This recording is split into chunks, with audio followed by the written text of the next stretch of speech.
Dozens of dead birds seemingly dropping from the sky, ending up in one woman's front yard. I've never seen that many birds dead in one spot.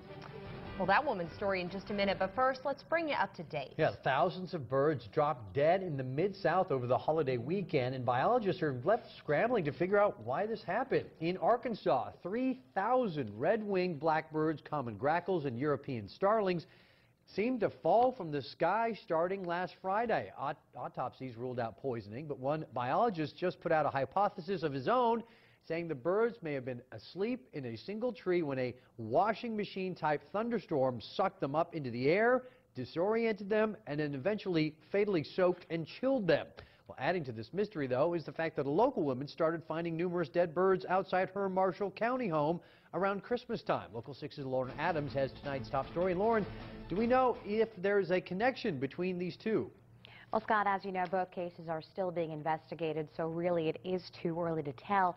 But the birds found locally, like this one right here, are identical to the ones found in Arkansas, and that was enough for one woman to panic and call us. Near her car, a dead bird. A quick walk to her mailbox, another. Scattered across Sandy's front yard, dead blackbirds. I've never seen anything like that. Never. Sandy first noticed the birds several days ago, but she cleaned them up, not thinking twice. I have outdoor pets, and I just assumed they were bringing them from around the neighborhood. But when she noticed more birds this morning, she panicked. Being that I just seen it on national news, I was scared.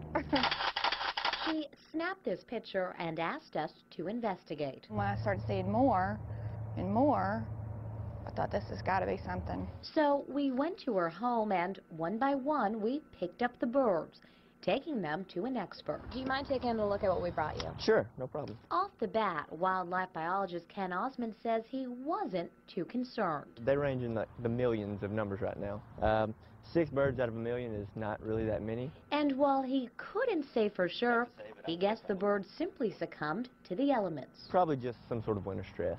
Would you be relieved to know that it was nature? Yes. Yes.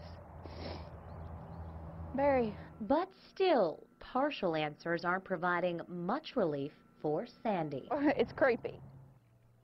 I'm sure is. We also touched base with the folks from the National Weather Service in Paducah. They agree the bird's death could be due in part to winter stress. They say the change in temperature patterns in the past 10 days has been hard on everyone, especially, Scott, these little guys.